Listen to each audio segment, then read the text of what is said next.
I've got a million emails that I haven't read. Got a brake pad squeaking that I gotta check, but I don't mind it.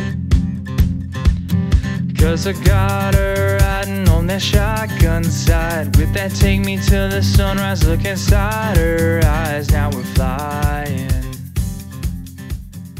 Hello la compagnie, on se retrouve aujourd'hui pour parler des Hoka Rocket X.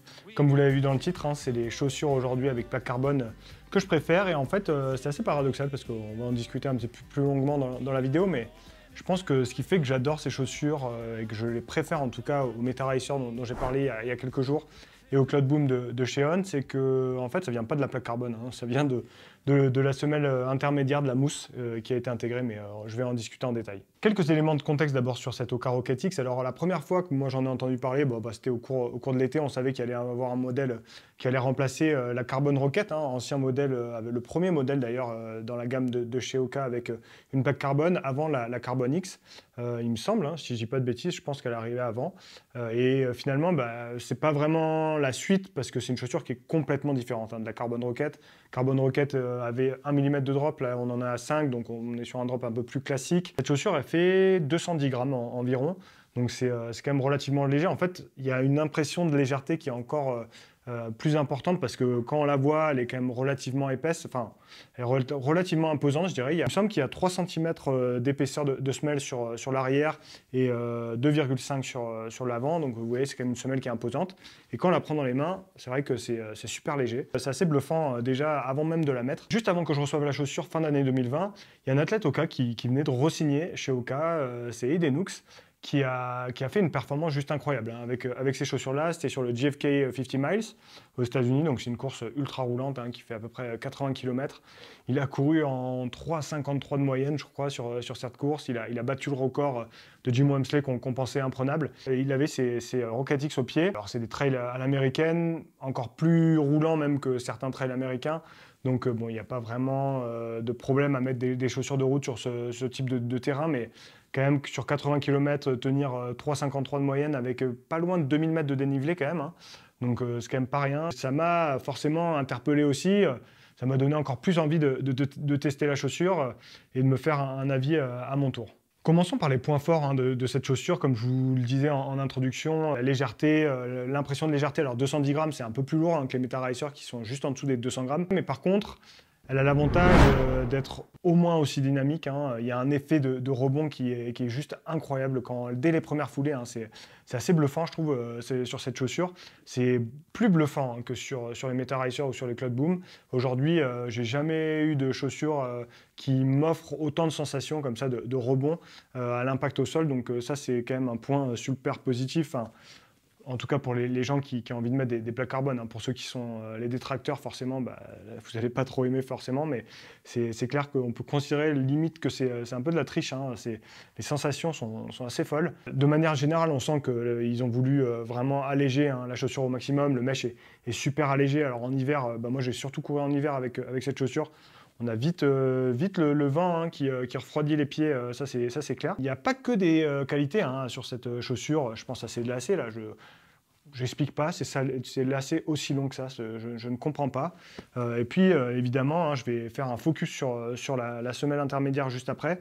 Mais évidemment, qui dit semelle relativement épaisse comme ça, quand on court à des intensités relativement basses, c'est une chaussure qui manque, je trouve, clairement de stabilité. Donc si c'est pas pour courir à des allures relativement élevées, je ne sais pas si c'est un vrai intérêt, parce que autant prendre une Clifton, une chaussure de ce type-là qui a vraiment des qualités de confort assez intéressantes et vous n'allez pas vraiment tirer bénéfice de cette Rocket X. J'ai pas besoin de tourner autour du pot, évidemment, cette Rocket X, je l'adore. Si vous me suivez sur Strava, sur les réseaux, vous l'avez déjà compris, je pense, parce que j'ai déjà donné un tout petit peu mon avis à droite à gauche, en commentaire, etc. Et aujourd'hui, c'est clairement, sur route, ma chaussure préférée. Ça, il n'y a pas de doute là-dessus.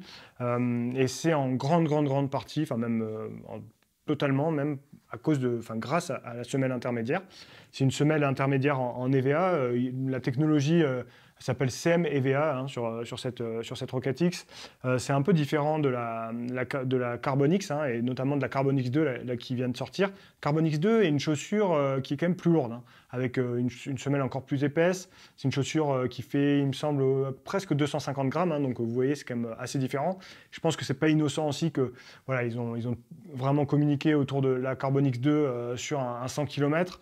Alors, je pense que typiquement, un coureur comme Heidenux, il aurait bien aimé mettre la Rocket X pour tenter le record. Je vais certainement tester la Carbon X2, donc je pourrais faire aussi une comparaison, ça pourrait être certainement intéressant. Mais c'est vrai que cette Rocket X, elle a, selon moi, elle est quand même plus dans la performance pure que la Carbon X2.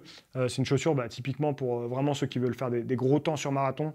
Je pense que ça peut être vraiment intéressant parce que pour le coup, contrairement à la Meta Racer et à la Cloudboom dont je parlais précédemment, ça c'est une chaussure que vraiment j'amènerais sur marathon. D'ailleurs, si j'avais fait le marathon, je pense que c'était clairement celle-ci que j'aurais mis. Alors, j'ai pas eu l'Endorphin Pro, peut-être que quand j'aurai l'Endorphin Pro, je changerai d'avis. Même d'ailleurs la Carbon X2, hein, je sais pas. Mais en tout cas, j'étais parti pour mettre cette Rocket X sur marathon. Parce que vraiment, déjà le confort, je le trouve vraiment plutôt bon. Hein. Forcément, avec une semelle et un amorti comme ça, c'est à la fois super dynamique, un gros effet de rebond. Il y a un rocker aussi qui est assez présent, donc ça permet vraiment de la propulsion vers l'avant. Et en même temps, c'est quand même très confort, il y a quand même un vrai amorti. On peut enfiler les kilomètres sans vraiment les sentir passer. On peut enchaîner les séances d'intensité sans vraiment les sentir. Ça, j'avoue que c'est quand même une grosse avancée. Hein. Ça, c'est clair. C'est Mehdi Frère hein, qui parle beaucoup de ça sur l'Adios Pro, la nouvelle star hein, du marathon français.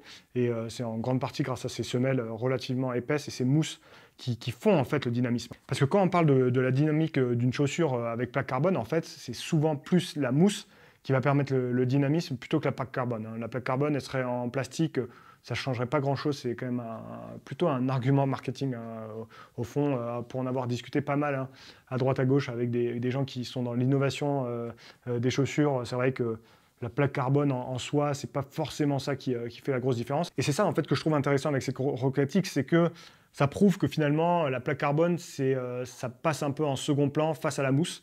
Et pour le coup, je la trouve très très réussie cette mousse sur cette Rocket X. C'est vraiment vraiment un plaisir.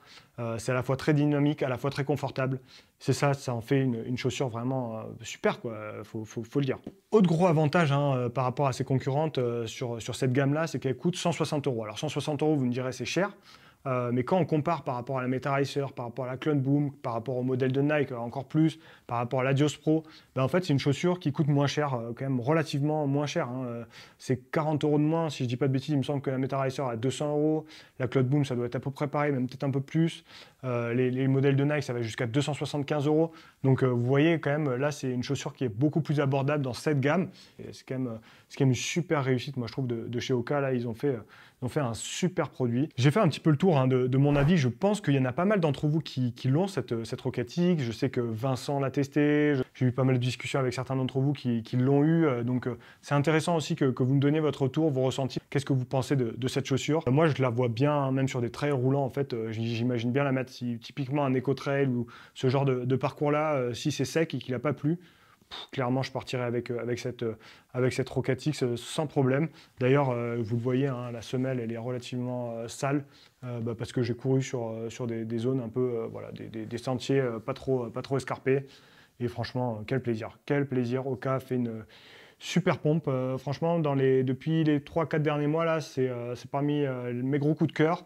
En tout cas, sur route, hein, c'est ma chaussure préférée aujourd'hui. J'attends d'en tester plein d'autres. Vous avez vu peut-être que j'ai reçu notamment une Nike. Alors, c'est pas du tout la même gamme. Hein. C'est pas une chaussure ultra perf que j'ai reçue, mais en tout cas, voilà, je vais tester ça aussi.